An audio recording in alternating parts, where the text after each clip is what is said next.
जय हिंद, जय भारत। आज फिर हम बात करेंगे क्लास 12 फिजिक्स का चैप्टर न्यूक्लियर के बारे में। बेटा इस वीडियो में हम करने क्या वाले बेटा, मैंने पूरी वीडियो को बेटा 4 पार्ट से बांट दिया गया है। पहले हम पढ़ेंगे कंपोजिशन न्यूक्लियस कि न्यूक्लियर किस किस चीज़ों से बना होता है, क्या प्रोटॉन होता है, क्या न्यूट्रॉन होता है, क्या उनका मास होता है, क्या चार्ज होता है।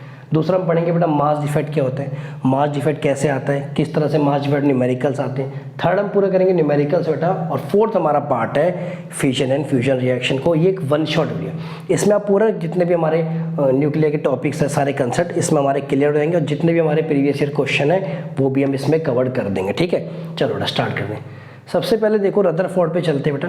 रदरफोर्ड ने अपने एक्सपेरिमेंट करे और रदरफोर्ड ने बताया कि भाई सेंटर पे कोई ऐसी हैविली चीज़ है जहाँ पे entire mass of the atom is suppose to be concentrated, और जब उस एटम उसका सॉलिड चीज़ का नाम क्या दिया गया, न्यूक्लियस। तो वहाँ से ये चैप्टर बना न्यूक्लियर। ठीक है, अब आप समझो कि यार कुछ फंडामेंटल पार्टिकल्स होते हैं। पहले क्या होता था, इलेक्ट्रॉन प्रोटॉन और न्यूट्रॉन को फंडामेंटल पार्टिकल माना जाता था। बाद में पता लगा कि प्रोटॉन न्यूट्रॉन फंडामेंटल नहीं है, खाली इलेक्ट्रॉन एक फंडामेंटल पार्टिकल है मेरा। पहले क्या था, इलेक्ट्रॉन प्रोटॉन और न्यूट्रॉन को फंडामेंटल पार्टिकल माना जाता था। बाद में पता लगा कि प्रोटॉन न्यूट्रॉन फंडामेंटल पार्टिकल नहीं है, इलेक्ट्रॉन खाली एक फंडामेंटल पार्टिकल है। और भी फंडामेंटल पार्टिकल है, क्वार्क्स है, ग्लूऑन्स है, पॉजिट्रॉन है। आपने कहा सर फंडामेंटल पार्टिकल क्या होते हैं? फंडामेंटल पार्टिकल बेटा वो पार्टिकल है जो आगे फर्दर डिवाइड नहीं होते। ठीक है, इलेक्ट्रॉन के आगे हम फर्दर डिवीजन नहीं कर सकते, क्वार्क का नहीं कर सकते, ग्लूऑन का नहीं कर सकते, पॉजिट्रॉन का नहीं कर सकते, न्यूट्रिनो का नहीं कर सकते। तो ये सारे के सारे आते हैं फंडामेंटल। अब चलते हैं कंपोजिशन न्यूक्लियस। देखो न्यूक्लियस में बना किसका होता है, देखो न्यूक्लियस कुछ तरह से होता है। ठीक है, सेंटर पे उसके अंदर क्या होता है, प्रोटॉन्स और न्यूट्रॉन्स। प्रोटॉन पे कौन सा चार्ज होता है, पॉजिटिव चार्ज, और न्यूट्रॉन पे न्यूट्रल यानी कोई भी चार्ज नहीं होता। तो कोई आपसे पूछे कि चार्ज ऑन प्रोटॉन कितना है, 1.6 × 10⁻⁻19 कूलम। इतना ही चार्ज एक इलेक्ट्रॉन पर होता है। कंडीशन ये नेगेटिव होता है, पॉजिटिव होता है। तो चार्ज ऑन प्रोटॉन ये होता है। मास ऑफ प्रोटॉन होता है 1.6 × 10⁻27 kg। Mass of neutron 1.674 × 10⁻27 kg। अगर कोई आपसे पूछे कि भाई प्रोटॉन का और न्यूट्रॉन में किसका मास ज़्यादा है, तो मास ऑफ न्यूट्रॉन बेटा स्लाइटली ग्रेटर होता है as compare to mass of proton. बेटा ये बात आपको याद रखनी कि न्यूट्रॉन का मास ज़्यादा बहुत कम होता है पर फिर भी ज़्यादा होता है। ठीक है, अच्छा अगर आपसे बात करें एटॉमिक नंबर क्या होता है, एटॉमिक नंबर होता है बेटा नंबर ऑफ प्रोटॉन्स के बराबर। एटॉमिक नंबर कई बच्चे कहते हैं नंबर ऑफ इलेक्ट्रॉन्स के बराबर होता है, नहीं। एटॉमिक नंबर जो प्रॉपर डेफिनेशन है उसमें नंबर ऑफ प्रोटॉन के बराबर होता है। एटॉमिक नंबर को रिप्रेजेंट करते हैं जेड से, और मास नंबर को ए से। मास नंबर क्या होता है, प्रोटॉन प्लस न्यूट्रॉन का सम। अच्छा, प्रोटॉन और न्यूट्रॉन जब मिला के एक न्यूक्लियस के अंदर आ जाते हैं, प्रोटॉन और न्यूट्रॉन मिला के जब न्यूक्लियस के अंदर आते हैं उन्हें क्या कहते हैं, न्यूक्लियस। ठीक है, कोई आपसे पूछे न्यूक्लियर मास क्या है, तो न्यूक्लियर मास मतलब क्या है, मास of proton plus mass of neutron, यही न्यूक्लियर मास कहता है। यहाँ तक बात समझ आई नहीं आई? अच्छा कुछ इंपॉर्टेंट देखो, अगर आप कैसे रिप्रेजेंट करते हैं बेटा, जेड एक्सिस से। देखो नीचे जेड, बॉक्स में लिखना नहीं है, बॉक्स में बना देना। नीचे जेड आता है यानी एटॉमिक नंबर, ऊपर ए मतलब मास नंबर। ठीक है, कुछ इंपॉर्टेंट टर्म्स है जो आपको और जाननी, क्या क्या, isotopes, isobars, isotones, isomers. Isotopes क्या होते हैं बेटा, species same having same atomic number but different mass number. जिन स्पीसीज का एटॉमिक नंबर तो सेम होता है पर मास नंबर डिफरेंट होता है। देखो जरा 3 आइसोटोप्स है, देखो 1H1 है, 1H2 है, 1H3 है। सुना ना, 3 आइसोटोप्स होते हैं हाइड्रोजन के। इसका नाम क्या होता है, प्रोटियम। इसका नाम क्या होता है, ड्यूटेरियम। इन तीनों को बेटा मैंने यहाँ लिख दिया। ठीक है, तो प्रोटियम, ड्यूटेरियम, ट्रिटियम। तो नीचे देखो एटॉमिक नंबर सबका सेम है, इसका भी 1 है, इसका भी 1 है, इसका भी 1 है। पर जब मास नंबर की बात करोगे, इसका 1, इसका 2, तो एटॉमिक नंबर तो सेम है but mass number is different, they are called as isotopes. Second आप बात करो आइसोबार्स। आइसोबार्स में क्या होता है, उनका मास नंबर सेम होता है। क्या सेम होता है, मास नंबर सेम होता है but atomic number is different. देखो जैसे 1H3 और 2He3। ऊपर क्या आता है मेरा, मास नंबर, और नीचे क्या आता है मेरा, एटॉमिक नंबर। देखो मास नंबर हाइड्रोजन का भी 3 आ रहा है, हीलियम का भी 3 आ रहा है, बट एटॉमिक नंबर दोनों का डिफरेंट है। यहाँ तक समझ आई? थर्ड चलते हैं isotones, nuclides having same number of neutron. जिनमें बेटा सेम नंबर ऑफ न्यूट्रॉन होते हैं। देखो जैसे एग्जाम्पल दे रखा है यहाँ पे, देखो एग्जाम्पल क्या दे रखा है, इसका क्या नाम है, इसका आइसोटोन्स का। इसमें देखो एग्जाम्पल क्या दे रखा है आइसोटोन्स का बेटा, ये देखो 17Cl37 और 19K39। देखो किसका एग्जाम्पल दे रखा है, आइसोटोन्स का। आइसोटोन्स क्या होते हैं, इनके न्यूट्रॉन सेम होते हैं। न्यूट्रॉन्स क्या होता है, mass number minus atomic number. Number of neutrons किसके बराबर होते हैं, mass number minus atomic number. 37 में से 17 गया 20, 39 में 19 क्या 20, तो देखो इनके न्यूट्रॉन सेम आ रहे नहीं आ रहे, तो they are called as isotones. एक तरह की और स्पीशीज होती है बेटा isomers, nuclei with same atomic number same mass number but उनके एनर्जी स्टेट डिफरेंट होते हैं, उन्हें क्या कहते हैं आइसोमर्स बेटा। केमिस्ट्री वाले आइसोमर्स से आपने कंफ्यूज नहीं करना, ये अलग है, ठीक है। अच्छा आगे चलते हैं एटॉमिक मासिस पे। देखो कार्बन का एटॉमिक मास बेटा बहुत कम था, तो उस कम के लिए बेटा कंपैरिजन में मास नहीं निकाल पाते थे। इन्होंने क्या करा, एटॉमिक मास की डेफिनेशन बनाई, one atomic mass is defined in 1/12 तो actual mass of carbon atom.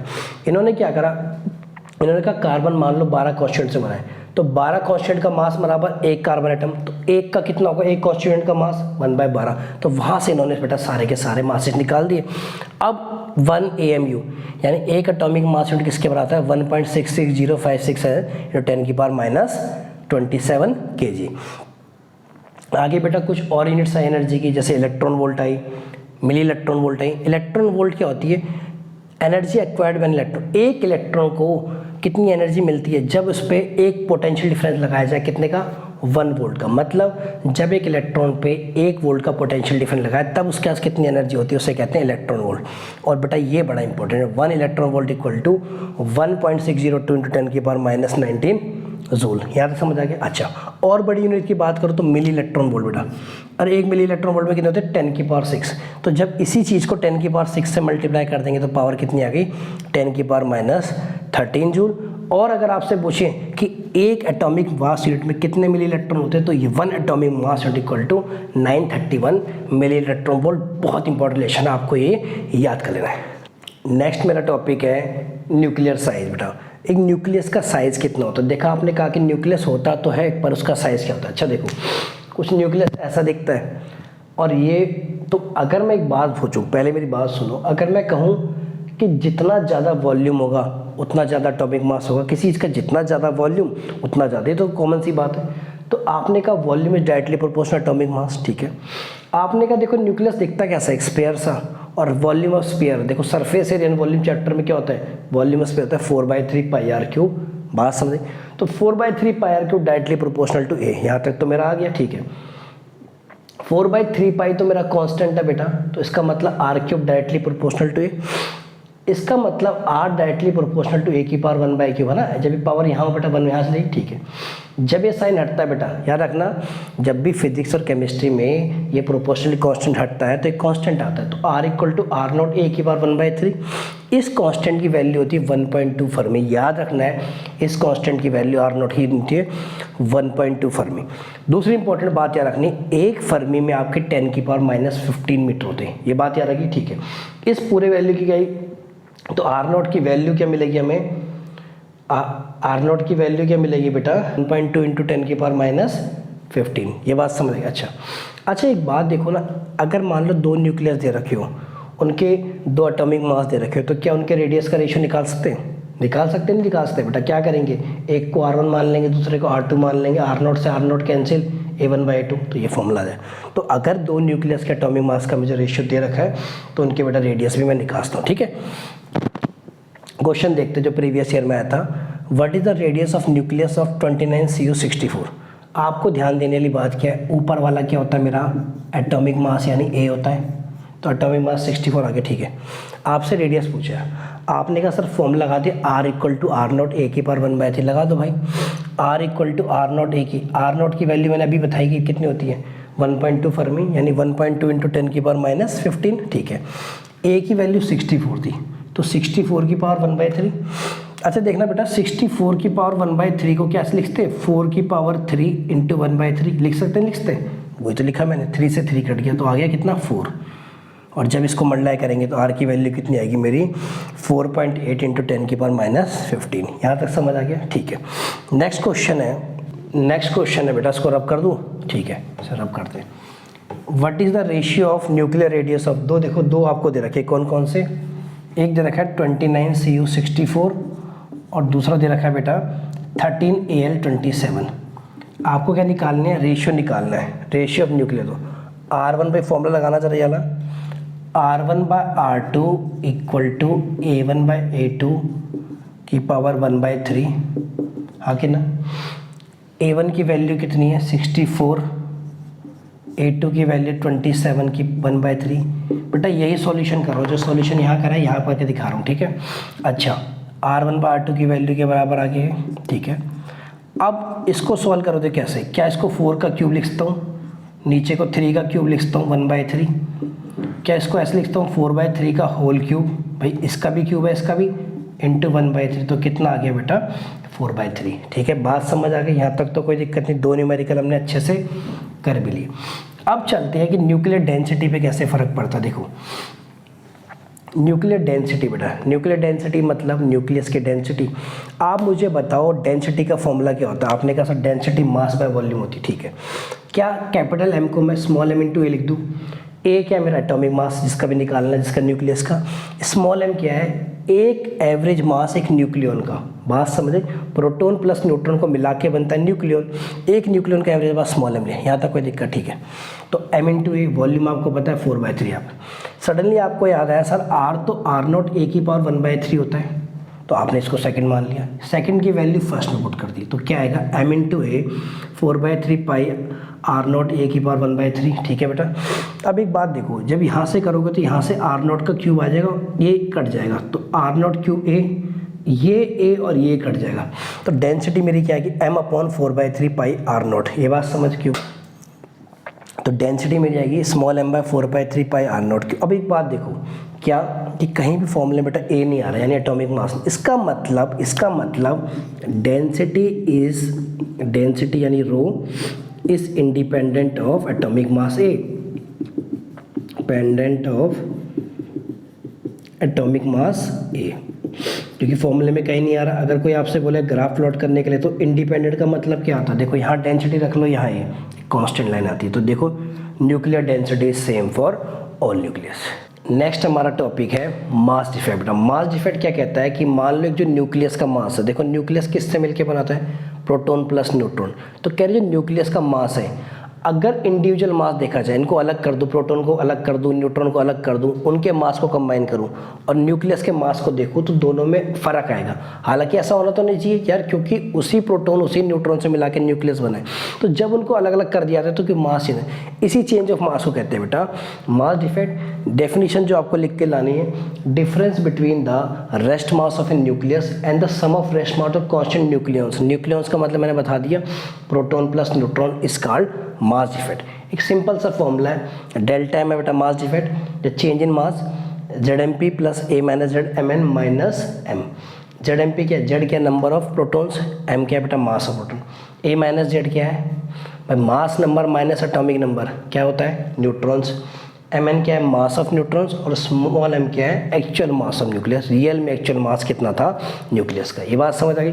अब इसी के बेसिस पे क्वेश्चन आएंगे, न्यूमेरिकल आएंगे। न्यूमेरिकल मैंने आपके सामने दिए, बहुत ध्यान से पढ़ना बेटा, क्वेश्चन लंबा बहुत दिखता है, आंसर बड़ा ईजी होता है। देखो क्वेश्चन लिखा है, a neutron is absorb by 3Li6 यानी lithium nucleus with the subsequent emission of alpha particle, calculate the energy relation MeV of this reaction, given mass of lithium है 6.015126 U एटॉमिक मास यूनिट, और देखो मास of neutron कितना दे रखा है 1.00866654 U, mass of alpha particle दे रहा है 4.002604 U, mass of tritium दिया 3.01000 और टेक 1 U = 931 Me पर C²। बात समझ आ गई यहाँ तक, ठीक। अब देखो बेटा जो हमें इंफॉर्मेशन दी है उसको डिकोड तो करो। क्या लिखा है, a neutron is absorb by 3Li nucleus, a neutron is absorb, neutron को क्या होता है 0n1, भाई 0n1 को कहते हैं न्यूट्रॉन, एब्जॉर्ब बाय मतलब इसके रिएक्शन होगी हीलियम न्यूक्लियस से लिथियम तो 3Li6। बात समझे, क्या लाइन लिखी है, a neutron is absorb by lithium nucleus, तो न्यूट्रॉन मतलब 0n1, इसे न्यूट्रॉन पे कहते हैं 3Li6, ठीक है, with the subsequent emission of alpha particle निकला, एमिशन यानी अल्फा पार्टिकल, तो अल्फा पार्टिकल हीलियम न्यूक्लिया को कहते हैं 2He4। अच्छा कुछ हीट निकली, यहाँ तक समझ आ गया। अच्छा एक बात देखना बेटा, यहाँ पे लेफ्ट हैंड साइड पे देखो, एटॉमिक नंबर से एटॉमिक नंबर को ऐड करो, कितना रहा 3, और ऊपर मास नंबर से मास नंबर कितना रहा 7।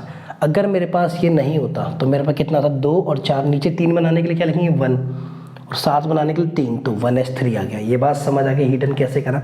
मैंने आपसे बोला कि सम ऑफ एटॉमिक नंबर जो होंगे लेफ्ट पे equal to sum of atomic number on the right, sum of mass number on the left equal to right. तो बेटा यहाँ पे जब तक ये स्पीसीज नहीं था, ये बात हिडन नहीं लिखी नहीं यहाँ पे, पर तुम देखो ना यहाँ पे कितना आ रहा जोड़ के 3, यहाँ आ रहा था 7, तो यहाँ तो सिर्फ 2 ही आ रहा था, तो 1 इधर लिख दिया, 3 ऊपर लिख दिया, तो 1s3 मेरा बन गया। बात समझ। अच्छा बेटा आपको एनर्जी निकालनी है, E इक्वल टू mc² होता है, आइंस्टाइन मास है, E equal to Q equal to delta mc²। अच्छा डेल्टा m क्या है बेटा, जितने भी रिएक्टेंट साइड जो है माइनस जितना भी बेटा ये प्रोडक्ट साइड है, या फिर इनिशियल माइनस फाइनल कर लो। सबसे पहले बेटा हम रिएक्टेंट साइड बात करते हैं, क्या क्या है, न्यूट्रॉन और ये। अच्छा मास ऑफ न्यूट्रॉन देखो ये दे रखा है 1.0086 मैंने पुट कर दिया, प्लस इस लिथियम न्यूक्लियाई का मास कितना है, लिथियम वाले का मास कितना है, लिथियम वाले का मास देखो एक बेटा कितना दे रखा है 6.015126। आपने कहा ये आ गया, जोड़ के देख लेना यही आएगा बेटा, ठीक है। हाँ फिर जब आपने फाइनल देखा, फाइनल में देखो बेटा क्या है, मास ऑफ अल्फा पार्टिकल है, मास ऑफ अल्फा पार्टिकल है, और मास ऑफ बेटा ट्रिटियम है। देखो ये ट्रिटियम ही तो है, 1s3 मतलब क्या होता है यार, ये जो चीज़ मैंने लिखी है 1s3, इसको ट्रिटियम ही तो बोलूँगा बेटा, याद है ना, प्रोटियम ड्यूटेरियम ट्रिटियम। तो इस मास में ये वाला मास देखो, दोनों जोड़ देंगे तो जोड़ के कुछ आ रहा है 7.02, इन दोनों को जोड़ के बेटा जो राइट हैंड साइड पे, ठीक है। जब इनिशियल में से फाइनल माइनस करेंगे तो 0.0018 आएगा। अब आपको पता था यार एक AMU में 931 मिली इलेक्ट्रॉन वोल्ट होते हैं, तो जो डेल्टा में आया उसको 931 से मल्टीप्लाई करा तो मेरा आंसर कितना गया 10.3 milli electron volt. Next question है मेरा, when 4 hydrogen nuclei combine to form a helium nucleus, estimate the amount of energy milli electron volt released in the process of fusion, neglect the mass of electron and proton, given mass of one hydrogen 1 equal to 1.007825 U, second mass of helium equal to 4.002630 U, 1 equal to 931 milli electron volt पर से। देखो बेटा again question की energy पूछी है, और energy का एक ही formula E equal to mc² और डेल्टा m इसलिए आता है मास डिफेक्ट। अब डेल्टा m के लिए क्या होता है, मास इनिशियल या माइनस मास फाइनल, या फिर बेटा mass final minus mass initial, किससे भी पॉजिटिव आ जिससे ना। अब आप देखो क्या लेने की है, 4 हाइड्रोजन न्यूक्लियाई फ्यूज हो रहे, किसके साथ, हीलियम न्यूक्लियस। तो रिएक्शन कुछ इस तरह बन रही होगी ना, 4 हाइड्रोजन न्यूक्लियाई क्या दे रहे होंगे, 2 हीलियम न्यूक्लियाई, हाँ ठीक तो है, प्लस हीट दे रहे होंगे बेटा कुछ, कोई दिक्कत। अच्छा अब एक बात देखो, सबसे पहले ये देखो ये ऐसे कुछ बन रही होगी रिएक्शन, हाँ कि ना, ठीक है। अब करना क्या है आपने, देखो आपने क्या करना है, सबसे पहले इनिशियल का मास लेना। इनिशियल में क्या है, NH1 कितने, 4, एक का कितना दे रखा है 1.000785, तो 4 का मैंने 4 से मल्टीप्लाई करके ये आ गया, यहाँ तक कोई दिक्कत, ठीक है। मास फाइनल में क्या होगा बेटा, एक हीलियम न्यूक्लियाई मेरा, एक हीलियम न्यूक्लियाई है, हीलियम न्यूक्लियाई का है देखो, इसका कितना दे रखा है हीलियम न्यूक्लियाई का 4.002603। अच्छा डेल्टा मैंने आपको बता रही, मास फाइनल माइनस मास इनिशियल या माइनस जैसे पॉजिटिव है, ये आ गया, इसको बेटा 931 से मल्टीप्लाई करोगे हमारा आंसर आ जाएगा। ये बात समझ आ गई, ठीक है। नेक्स्ट क्वेश्चन है, in a nuclear reaction 1s2 + 1s2 give to He3, total number of nucleon is conserve. देखो बेटा न्यूक्लियंस कितने हैं, कंजर्व है, मतलब बराबर, ये देखो यहाँ पे भी देखो, यहाँ भी देखो 4 हो गए, यहाँ पे भी देखो 2 मिला के 2 हो रहे, यहाँ भी स्टिल एनर्जी रिलीज हाउ। ये क्वेश्चन आ रखा है प्रीवियस ईयर में, आपने लिखना है बेटा ड्यू टू मास डिफेक्ट। भाई मास डिफेक्ट कैसे लिख देना, E according to Einstein mass energy equations E equal to delta mc², mass defect mi minus m final, due to mass defect certain amount of mass is converted into energy. बेटा इस तरह से लिख देना तो आपको नंबर मिल जाएंगे। Next है मेरा पैकिंग फ्रैक्शन। पैकिंग फ्रैक्शन होता है the packing fraction of a nucleus is its mass defect पर न्यूक्लियर ना। पैकिंग फ्रैक्शन आगे मास डिफेक्ट अपॉन न्यूक्लियर मतलब मास नंबर है ना, डेल्टा m से शो करते हैं मास नंबर को। अब 2 बातें रखनी बेटा, एक अगर पैकिंग फ्रैक्शन पॉजिटिव है, ठीक है, तो इसका मतलब क्या है, और ये क्या है, इसका मतलब क्या है, न्यूक्लियस क्या है मेरा अनस्टेबल है बेटा, ये बात रखनी। और कौन कौन से के लिए होता है, जिनका न्यूक्लियस का मास नंबर या तो 20 से कम हो या 200 से ज़्यादा, 2 ही केस में न्यूक्लियस अनस्टेबल आता है या फिर पैकिंग फ्रैक्शन पॉजिटिव। जब न्यूक्लियर बेटा का मास नंबर लेस देन 20 हो या फिर ग्रेटर देन हो, तो यहाँ पे क्या होता है, न्यूक्लियस मेरा अनस्टेबल होता है। इधर देखो बेटा, अगर पैकिंग फ्रैक्शन नेगेटिव है ये किस किस के बीच आता है, देखो ये वाले इनके बीच रेंज घट गई ना, 20 से 200 के बीच में था, और 20 से कम 200 से ज़्यादा थे, ये 20 से 200 के बीच में था। यहाँ पे पैकिंग फ्रैक्शन क्या नेगेटिव आएगा। इसका मतलब क्या है कि some mass has been converted into energy which bind the nucleus together and so the nucleus is stable. Actually फंडा होता है बेटा, minimum energy means maximum stability और maximum energy means minimum stability, वही यहाँ पे अप्लाई किया गया। अब हम पढ़ेंगे हमारा लास्ट टॉपिक जो है न्यूक्लियर फ्यूजन एंड फ्यूजन। पहले हम फ्यूजन पढ़ते हैं बेटा। The phenomenon in which heavy nucleus atomic mass greater than 230 when excited split out into two smaller heavy nuclear heavily comparable. मतलब बेटा जब भी एक न्यूक्लियस को बेटा न्यूट्रॉन से बम्बार्डमेंट की जाती है, किसके न्यूक्लियस के, यूरेनियम 235 के, तो वो बेटा डॉटर न्यूक्लियाई में स्प्लिट जाता है। डॉटर मतलब छोटे न्यूक्लियाई में, एक बेरियम का और एक क्रिप्टन का, और इसमें से 3 न्यूट्रॉन्स और एमिट हो जाते हैं और बहुत ज़्यादा एनर्जी निकलती है। देखो बेटा न्यूक्लियर फिजन का प्रोसेस इस पे कि अगर बहुत ज़्यादा एनर्जी निकल रही है अनकंट्रोल फॉर्म में, तो वो क्या बन जाता है, बॉम्ब वगैरह देखिए आपने, न्यूक्लियर बॉम्ब देखे होंगे, वहाँ क्या होता है energy energy energy energy energy बनती है बहुत ज़्यादा बहुत है, तो उसे कहते हैं अनकंट्रोल्ड। अगर आपने कंट्रोल कर दिया तो क्या बनता है, न्यूक्लियर रिएक्टर। ठीक है, अब मेरी बात ध्यान सुनो, होता क्या, देखो पहली बात तो डाउट दिमाग में आपके होगा, सर यहाँ पे न्यूट्रॉन क्यों लिए, क्यों तुमने इलेक्ट्रॉन नहीं लिए, क्यों आपने प्रोटॉन नहीं लिए, आपने न्यूट्रॉन को लिया। देखो बेटा सबसे पहले समझना मेरी बात, अगर मैं यहाँ पे प्रोटॉन को लेता तो जब प्रोटॉन की बम्बार्डमेंट न्यूक्लियस पे कौन सा चार्ज होता है, पॉजिटिव, क्योंकि न्यूक्लियस के अंदर खाली प्रोटॉन है और न्यूट्रॉन है।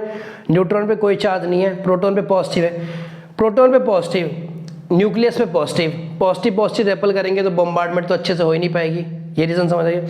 अगर आप इलेक्ट्रॉन लेते तो आपने कहा सर इलेक्ट्रॉन पे तो देखो अपोजिट चार्ज है, अच्छी बात है। इलेक्ट्रॉन का बेटा मास बहुत कम होता है, 9.1 × 10⁻31 kg। अब इस छोटे से मास से बेटा बम्बार्डमेंट करना, इसको तोड़ना, इसको फोड़ना आसान नहीं होता, इसलिए लेते हैं, इसलिए वो लेते हैं न्यूट्रॉन। अब होता क्या, देखो जैसे आपने बेटा बम्बार्डमेंट कराई, यहाँ से एनर्जी निकलने लग जाती है, तो एनर्जी तो निकलेगी और इससे क्या होगा, 3 न्यूट्रॉन भी निकलेंगे। अब 3 न्यूट्रॉन जो है बड़े यूरेनियम के छोटे टुकड़ों को भी तोड़ता है, फिर दोबारा उससे 3 न्यूट्रॉन निकलेंगे यूरेनियम के और छोटे टुकड़े, फिर 3 न्यूट्रॉन यूरेनियम के और छोटे टुकड़े। ये ऐसे रिएक्शन बन जाते, कहते हैं बेटा चेन रिएक्शन, है ना। बार बार क्या होगा कि देखो यहाँ से यूरेनियम टूटा, 3 न्यूट्रॉन निकले और छोटे टुकड़े निकले, फिर इन 3 न्यूट्रॉन ने फिर यूरेनियम के टुकड़ों को तोड़ा, फिर 3 न्यूट्रॉन निकले और छोटे टुकड़े निकले। ऐसे रिएक्शन बेटा बढ़ती ही जाती है, बात समझे। अब न्यूक्लियर रिएक्टर में क्या होता है, इसी चेन रिएक्शन को कंट्रोल कर लेते हैं। देखो बेटा कैसे, सबसे पहले न्यूक्लियर रिएक्टर में क्या प्रॉब्लम आती है, पहला एमिटेड न्यूट्रॉन की स्पीड बहुत फास्ट होती है। एक बात बताओ, जो मेरे न्यूट्रॉन निकले हैं, अगर उनकी स्पीड बहुत फास्ट होगी तो क्या कॉलिशन इफेक्टिव हो पाएगा भाई। अगर एकदम से निकल जाएंगे तो बेटा बम्बार्डमेंट कब करेंगे, फोड़ने का टाइम ही कब मिलेगा, एकदम छू के निकल जाएंगे तो उसकी स्पीड स्लो करनी पड़ती है। और उसकी स्पीड, न्यूट्रॉन्स की स्पीड स्लो करने के लिए हमारे पास क्या आते हैं बेटा, मॉडरेटर। और कौन कौन से मॉडरेटर इस्तेमाल करते हैं, बड़ा इंपॉर्टेंट क्वेश्चन है। H2O पानी, D2O हैवी वाटर, पूछेंगे अगर आपसे हैवी वाटर क्या कहता है तो D2O, ग्रेफाइट, तीनों के तीनों बेटा मॉडरेटर की तरह इस्तेमाल किए जाते हैं। ठीक है, सेकेंड है टेम्परेचर न्यूक्लियर चैम्बर, या जहाँ पे इतनी ज़्यादा हीट डेवलप हो गई तो न्यूक्लियर चैम्बर के अंदर बेटा टेम्परेचर बहुत ज़्यादा होता है, 10⁶ केल्विन। अब इस टेम्परेचर पे तो न्यूक्लियर चैम्बर का फटने का डर रहता है, तो वहाँ बेटा कूलेंट इस्तेमाल करे जाते हैं ताकि पाइप्स के थ्रू कूलेंट मिलाया जाता है रेगुलर टाइम पे। पानी इस्तेमाल होता है कूलेंट की तरह, या फिर मोल्टन सोडियम भी इस्तेमाल होता है हमारा कूलेंट की तरह। यहाँ तक 2 पॉइंट समझ आ गए। तीसरा पॉइंट है multiplication factor. Multiplication factor note करते हैं K से, ये होता है emitted neutron upon incident neutrons का रेशियो। ठीक है, अब 3 कंडीशन देखो, K बराबर 1, K greater than 1, K less than 1, K बराबर 1, K less than 1, K greater. बराबर 1 यानी क्रिटिकल स्टेट। इसका मतलब क्या है बेटा कि आप जितने न्यूट्रॉन, सपोज आप 10 न्यूट्रॉन इंसिडेंट करा रहे हो सपोज, और 10 ही मिल रहे हैं तो कोई फायदा, या 10 न्यूट्रॉन लगा रहे हो आप, 10 न्यूट्रॉन स्ट्राइक करा रहे हो, 10 ही मिल रहे हो, तो एनर्जी कहाँ से रिलीज होगी, बहुत ज़्यादा। जितने दिए उतने लग गए तो क्या फायदा हुआ, कोई फायदा नहीं होता। तो इसका तो क्रिटिकल स्टेट कहते हैं। K लेस देन 1 बेटा, कि भाई आपने क्या करा बेटा, इंसिडेंट न्यूट्रॉन आप 10 दे रहे हो और निकल 5 है, तो आपकी तो एनर्जी रिलीज ही नहीं हो पाएगी भाई, न्यूट्रॉन ही तो बेटा दोबारा बम्बार्डमेंट करके जी, तो यहाँ भी बेटा से कहते हैं सुपर।